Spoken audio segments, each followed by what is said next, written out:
Okay, dude, I'm all for exercising, like, stay healthy, get in shape, whatever, but, like, dude, you took it to a fucking extreme level with this shit, dude. Like, did you not once reach a point where you looked at yourself in the mirror and thought, like, oh shit, dude, you know what, I kinda look like a fucking rotisserie chicken. Like, dude, you straight up look like an erect penis with two black rubber bands on it that are gonna snap at any second. Anyways, guys, I'm just gonna play the recording that I made yesterday because the video that I made yesterday, I didn't stop recording and I kept telling a different story, and you're gonna hear that story today. So, it might sound like I'm continuing something that I was already saying, and it's because I am, but I'm just putting it in a separate video. But enjoy. Okay, there's been another time, and he didn't fist fight me this time. He fist fighted my other best friend, okay? Now, a little backstory for this, right? These two guys, they're both my friend, but they are not fucking friends with each other at all, okay? They despise each other. Well, one of them doesn't despise the other one, not so much, but the other one hates the other one with basically all his guts. But anyways, one day, both of these boys are having a sleepover at my house, okay? Now, one of these guys is Steve, okay? You guys know Steve from the pizza story that happened with his cokehead mother, right?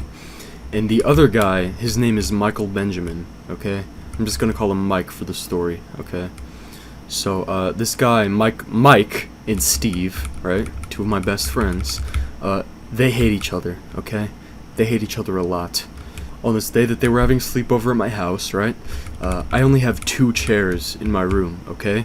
But there were 3 of us there. Predicament, right? So, what ended up happening was I would sit in my chair at the desk basically the entire time, and Steve and Mike would switch who was sitting in the other chair every 15 minutes. And if you're not sitting in that chair, then you're sitting on my bed, which is about in the same spot as the chair. It's just a little bit less comfortable than sitting in the chair because you can't see my computer screen as well, I guess, so I don't know why, but these guys fucking hated sitting in the bed, okay? It was like their worst nightmare, okay? They would do anything to sit in that chair and have it be their turn for just a second longer, okay? So, these guys are constantly arguing about who gets to sit in the chair and who doesn't. And, that's when we came up with the 15-minute rule. So, every 15 minutes, these guys rotate, right? But then, one time that this guy has to rotate, Steve, right? Steve was sitting in the chair, the 15-minute timer goes off, but Steve doesn't fucking stand up. Steve just sits there acting like nothing is happening, acting like there's no timer going off at all, right? So then Mike gets up and he's like, Steve, it's time to rotate. You gotta get out of the chair. And Steve is like, no. So we're like, Steve, what the fuck? What are you doing, dude? And he's like, I'm not leaving the chair. We're like, dude, why? You guys have to, like, rotate so that you guys can each have equal turns sitting in the chair. And Steve is like, no, I'm not getting up. So we're like, Steve, what the fuck? Like, don't make us force you, dude. And he's like, force me if you want to. You can try. So, I drag Steve's ass out of the chair, right? And, he hurts himself a little bit, right? Gets a little bit pissed off. But in the end, he's chill, starts following the rule again, right? Every 15 minutes, you gotta switch chairs, okay? So at this point, fucking tensions are high between Steve and Mike, okay? Steve is on thin ice with Mike, right? And, Steve and I decided to come up with this little joke. I'm not quite sure how it's a joke, but, we did find it incredibly funny. Basically, we would show a certain kind of video to Mike, and he would get very mad when we would show him this video. It wasn't like people dying or anything, but it was very gross. See the images on screen and, try to put the pieces together. Yeah, it was that kind of video. And, he would be really grossed out by this video every time we would show it to him, and it would be hilarious, right? and we would keep saying, "Yo, Mike, look!" and then show our phone, and of course he would turn and look, and when it would be that kind of video or like image of like a lady spreading that all over herself, he would get mad and then look away really fast. And we kept doing that over and over and over and over, and it just got funnier every time, dude. But eventually Mike says, "Okay, if you show me that one more time, I'm gonna punch Steve in the face."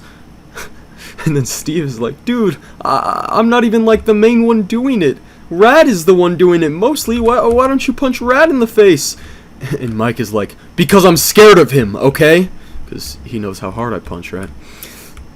So Steve is like, "Oh, dude, oh, Rad, bro, please don't show it to him again. He's gonna punch me in the face, dude." And I'm like, whatever. So I show it to him again, and he punches Steve straight in the face, okay? And that's not my fault at all, okay, guys? It's completely not my fault, okay? I'm not the guy who decided to resort to violence. That's all Michael Benjamin, okay? None of it was me, okay? I was simply the messenger of punches, okay? Steve is hurt, little, almost had his fucking glasses snap off of his face. But other than that, he's chill, we all keep chilling out together playing video games, right? And all physical violence has been forgiven at this point, right? But then, later in the day, me, Michael Benjamin, and Steve all decide to go on Omegle, right? If you don't know what that is, it's basically like a website where you get to talk to strangers, okay? And Steve and I were having a lot of fun on this website, okay? And we're on there for about an hour or two, right? And Michael Benjamin says, "Guys, I'm not having any fucking fun at all. I'm gonna go downstairs and go to sleep, okay?" And we're like, dude, what the fuck, dude? Why are you going to sleep? We could just, change activities. And he's like, "No, dude, it's just nothing fun to do. Plus, I'm tired, man." It's only, 10 p.m. at this point, so, he goes downstairs, goes to sleep. We're all upset at him and stuff, whatever, okay? So, Steve and I decide to look at the World Wide Web, right? And we found, a puzzle game where it's a picture of two naked girls. Both of them were pretty ugly, but you solve a puzzle, and the puzzle pieces are just the end result is just a picture of two naked girls. I don't know why we did it, but we did, okay? And while we're playing this puzzle game, I propose, "Hey, if you want to get back at Steve for punching you in the face earlier, I have an idea. We can go downstairs while he's asleep, alright? We can get some garlic powder, right? And just pour that shit all over his lips, okay?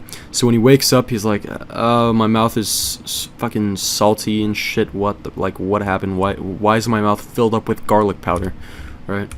And it's a little funny, harmless prank. He's not getting hurt in any way. He's not getting punched in the face. But, it's a little harmless revenge prank, right? When you're the first one to fall asleep at the sleepover, the other guys prank you, it's a common tradition, right? But, Michael Benjamin did not see it that way, okay? Steve and I start heading down the stairs, and Michael Benjamin says, "What are you guys doing?" He's been downstairs laying down in the dark for half an hour at this point. We were just laughing, giggling a little bit walking down the stairs, but it seems like he was been awake the whole time somehow. But anyways, we run back upstairs once we hear that he's awake, right? We wait maybe another 5 minutes, and then we start going down even quieter, okay? And on the way down, right, we're discussing how we're gonna do the specifics of this plan, okay? So I say, "Okay, I'm gonna open the cabinet, get the garlic powder, dump it into the palm of your hand, okay? And when we walk over to where he's sleeping, you just dump it on his lips, okay? Just dump it all over his mouth, okay?" And he's like, okay, yeah, I'm down." So then Steve and I head downstairs. I open the cabinet to get the garlic powder, right? I start dumping it in Steve's hand, okay? And Steve instantly dashes in the other direction away from me, directly towards Mike, okay? So I'm like, oh, I'm not gonna be over here alone just for this guy to like pull off the prank, and like, you know, if Mike wakes up, I'm the only guy down there for him to see like who did it, you know? I'm not gonna be here for that. So I start dashing too, right? Steve throws the garlic powder into Mike's face. No hesitation. He just dumps that all over, okay? And Mike is temporarily blinded, okay? He starts screaming, "My eyes!" He starts running up the stairs, following, chasing us, okay? Steve and I, we get into my room, and we close and lock the door out of pure fear, okay? Mike comes over and slams his entire body into my door. It warps the door, okay? And he starts undoing the lock from the outside. If you don't know what I'm talking about, it's like, it's this kind of lock where like you can basically undo it from the outside just with your fingernail, like you don't need a key or anything. That's the kind of lock that I had on my door. And he starts undoing the lock from outside, which is when me and Steve go ahead and try to lock it again while holding our bodies up against the door so that he can't break in. Then we hear his footsteps walk away slowly. So I say, "Hey, do you want to like open the door just to like check if he's gone?" And you know, of course, Steve says, "Hell no. We're staying here until we know for sure that motherfucker is asleep. I will stand by this door all night if I have to make sure that motherfucker doesn't run in here and punch me in the face again, okay?" So I'm like, okay, I'll help you guard the door, okay. So, you know, we're there, guarding the door, and that's when we hear his footsteps come back, okay? So I'm like, oh shit, he's definitely on the other side of this door. And he says, "Guys, I'm not gonna like hit anybody, I just like want to like come back and like talk." She's like, "Okay, Steve, do we trust him? Do we let him back in?" And Steve is like, "No, definitely not. He's gonna hit me, dude. He's gonna hit me." And I'm like, "No, dude, don't worry. He said he wasn't gonna hit you. I trust him. You know, let's just believe him. He won't hit you. Let's see what he has to say. Maybe he's gonna apologize for hitting you earlier, okay?" We open the door just a smidge, and a knife comes through the crack of the door that we just opened, okay? A knife shoots through, so we slam the door shut again, okay? The knife is still wedged into the door, okay? Well, not like through the door, but like into the little slot of the door that, like the only part of the door that was open, you know?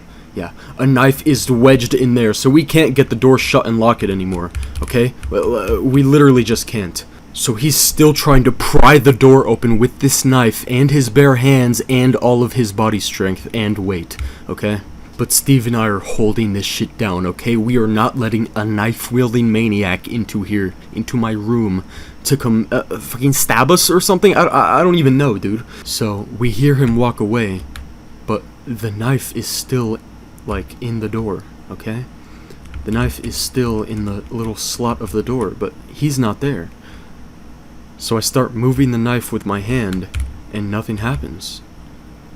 So, you know, what I assume happened is that he let go of the knife while it was still jammed in there, just to make us think he was still there, but in reality he walked away to go back to sleep, right? So, I open the door, right? And there's no one there. He actually left, and I was correct, right? But he comes fucking dashing around the corner, busts into my room, runs past me, socks Steve in the face, and sprints back out instantly. This all happened in like the span of 2 seconds. Like, he was fast with it, okay? You know, Steve is bleeding from his mouth, right? As Mike is on his way out of my room, Steve grabs his open Gatorade bottle and tries to like throw it at Mike or like splash it on him, right? But Mike was too fast, so none of it got on him, and the entire Gatorade bottle got all over my bed.